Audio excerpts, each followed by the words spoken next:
ये एक मंजिल है तो रास्ते भी होंगे और एक मेंटर भी जो मुश्किलों को आसान बना दे। नतीजे संयोग नहीं होते, दूसरों से बेहतर स्कोर होते हैं। GS Score, an institute for civil services. Good career is a process, and mentoring at GS Score is driven by primarily two objectives. One is empowerment and another is excellence. This is what we are known for. कामयाबी की राह पर 1000 से भी ज्यादा निशान। GS Score।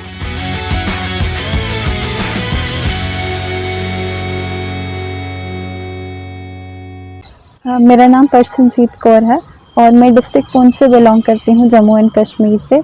मेरा UPSC 2022 में 11th रैंक है। जहाँ तक मेरी एजुकेशनल बैकग्राउंड की बात है तो मेरी स्कूलिंग मेरी होम डिस्ट्रिक्ट से हुई है। मेरी ग्रेजुएशन जो है वो साइंस में है from government degree college Poonch, and उसके बाद मेरा पोस्ट ग्रेजुएशन है केमिस्ट्री में फ्रॉम यूनिवर्सिटी ऑफ जम्मू। जहाँ तक मेरी फैमिली बैकग्राउंड की बात है, मेरे पेरेंट्स दोनों ही मेडिकल डिपार्टमेंट में एम्प्लॉयड हैं under state government. Preparation strategy जो थी मेरी वो प्रीलिम्स, मेंस और इंटरव्यू तीनों स्टेजेस में डिवाइडेड थी, जैसे कि किसी भी कैंडिडेट की होती है। इन तीनों कोर्सेज में कुछ स्टैंडर्ड बुक्स मैंने प्रेफर की, जिस तरीके से पॉलिटी के लिए M लक्ष्मीकांत हो गया, या फिर आर्ट एंड कल्चर के लिए नितिन सिंघानिया सर का टेक्स्ट बुक था, हिस्ट्री के लिए मॉडर्न हिस्ट्री के लिए स्पेक्ट्रम हो गया, ज्योग्राफी के लिए माजिद हुसैन सर का टेक्स्ट बुक था, या फिर एनवायरमेंटल साइंस के लिए शंकर IAS की बुक हो गई। ये सब मेन बुक्स थी जो मैंने फॉलो की। इसके साथ NCERTs का इस्तेमाल मैंने किया और करंट अफेयर्स। मैं यूजुअली विजन IAS से ही करंट अफेयर्स करती थी। प्रिलिमिनरी एग्जामिनेशन ज़्यादा ऑब्जेक्टिव टाइप का होता है और उसमें फैक्चुअल नॉलेज का बहुत ज़्यादा असेसमेंट होता है, तो उसके लिए मैंने apart from the basic books elimination technique का इस्तेमाल किया। जहाँ कहीं पर लगता था कि कुछ एक्सट्रीम वर्ड्स हैं तो उनसे ऑप्शंस को एलिमिनेट करके मैं आंसर तक पहुंची, और इन जनरल मैंने 88 to 90 क्वेश्चंस अटेम्प्ट किए थे। जहाँ तक GS1 की बात है, हिस्ट्री के पोर्शन के लिए मैंने स्पेक्ट्रम इस्तेमाल की थी, और ज्योग्राफी के लिए as I mentioned Majid Hussain sir का टेक्स्ट बुक और क्लास 11th और 12th का NCERT था। आर्ट एंड कल्चर के लिए नितिन सिंघानिया सर का टेक्स्ट बुक था। इसके साथ जितने भी बाकी टॉपिक्स होते थे उनका मैं जो है वो गूगल से, डिफरेंट वेबसाइट से 1 पेज की समरी प्रिपेयर करती थी और उसी से आगे स्टडी करती थी। जहाँ तक GS2 की बात है तो उसमें पॉलिटी के लिए तो जो है वो M लक्ष्मीकांत सर का टेक्स्ट बुक था। इंटरनेशनल अफेयर्स जो हैं वो तो करंट से कवर किए जाते हैं, और बाकी जो गवर्नेंस के टॉपिक्स होते थे वो अगेन मैं उनके 1 पेज समरी बनाती थी। GS3 की बात की जाए तो उसमें इकोनॉमी के लिए मैंने रमेश सिंह पढ़ा था, और एनवायरमेंटल साइंस के लिए शंकर IAS का टेक्स्ट बुक। डिज़ास्टर मैनेजमेंट का टॉपिक मैंने विजन IAS से कवर किया था। और उसके बाद अगर GS4 की बात की जाए एथिक्स की, तो वहाँ पे मैंने लेक्सिशन से बेसिक जो एथिक्स पढ़ी जाती है वो पढ़ी थी, और उसके बाद आंसर सॉल्विंग के लिए प्रीवियस ईयर्स टॉपर्स के आंसर पेपर्स को स्टडी किया था और वहाँ से स्ट्रैटेजी डिवाइस की थी।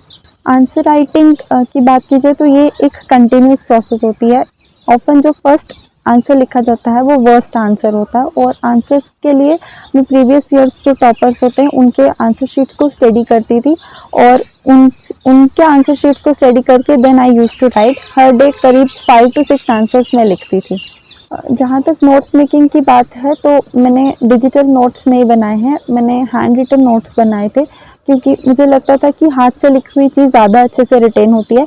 जो भी चीज़ मुझे लगता था कि ये मुझे भी रिटेन नहीं हो रही है तो मैं उसको हैंड रिटन करके नोट्स कंपाइल कर देती थी। So far as notes making is considered, मैं ये कहूँगी कि पहले हमें किसी भी टेक्स्ट बुक को 2 to 3 रीडिंग्स देनी चाहिए, और उस 2 to 3 रीडिंग्स के बाद हमें उस मटेरियल का कंटेंट पता चल जाता है। इसके बाद जो चीज़ हमें लगती है कि शायद हमें याद नहीं होगी उसको हमें पेन डाउन कर देना चाहिए, और फिर हमें उसको स्टडी करना चाहिए, एंड फिर स्लोली एंड ग्रेजुअली आपको सारे टॉपिक का आइडिया लग जाता है।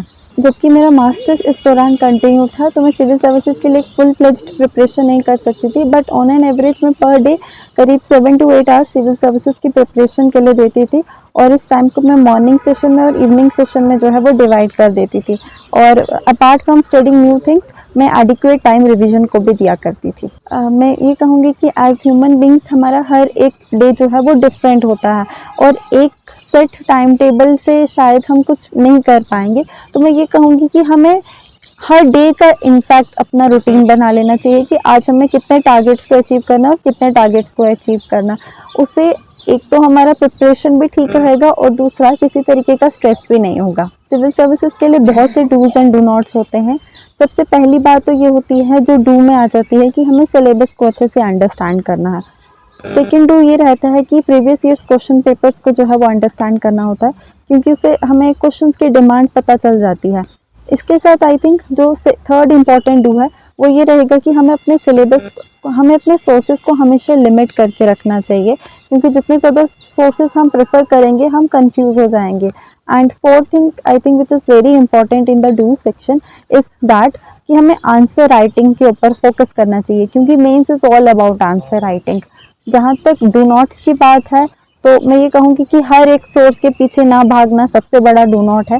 सेकेंड चीज़ ये रहेगी कि अपनी आंसर राइटिंग को अवॉइड करना, ये भी एक बहुत बड़ा डू नॉट रहेगा। मेरा इंटरव्यू 18 अप्रैल को था और मुझे बहुत से एरिया से क्वेश्चन पूछे गए थे।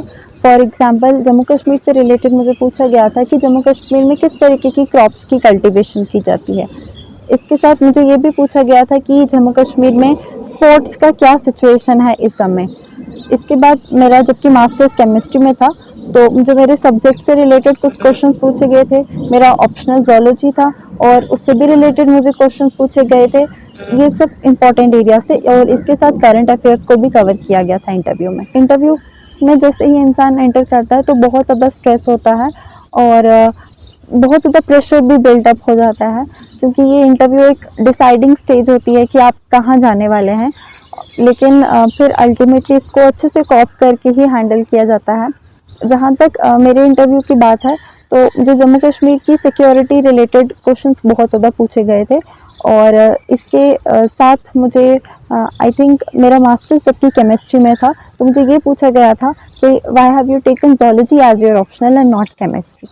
ऑप्शनल सब्जेक्ट बहुत ज़्यादा इंपॉर्टेंट होता है क्योंकि फाइनल मेरिट लिस्ट में आने में इसका एक बहुत इंपॉर्टेंट रोल रहता है और इसकी सिलेक्शन बहुत प्रॉपर होनी चाहिए। मैंने अपना ऑप्शनल जोलॉजी रखा था और इसके पीछे के बहुत से रीजंस थे, बट सबसे इम्पॉर्टेंट रीज़न मैं जो कहूँगी वो ये था कि मेरी प्रिपरेशन सेल्फ सेंटर्ड थी। तो जब मुझे स्टडी मटेरियल ढूंढना था तो I was able to find it only for zoology in much abundance as compare to chemistry which was my masters subject. तो इसलिए मैंने जो है वो जोलॉजी को ऑप्ट किया था।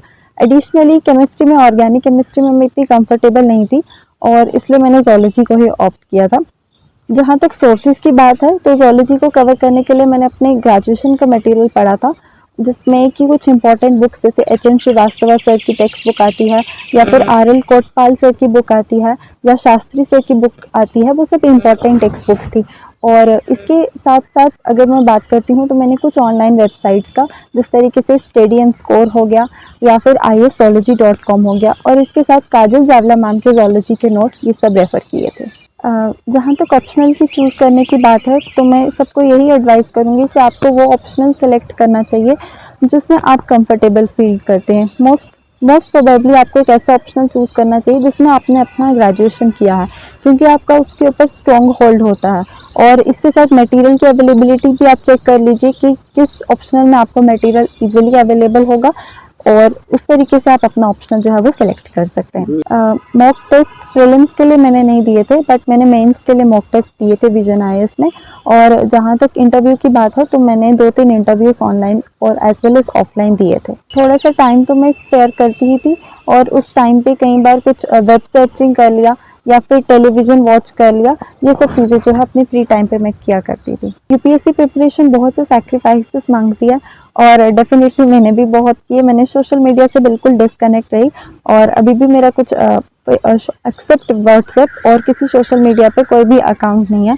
तो यस, ये जो सेपरेशन होती है ये one of the core and important part होती है UPSC की प्रिपरेशन की। मैं ये कहूँगी कि ये हर एक इंडिविजुअल के ऊपर वेरिएबल होता है।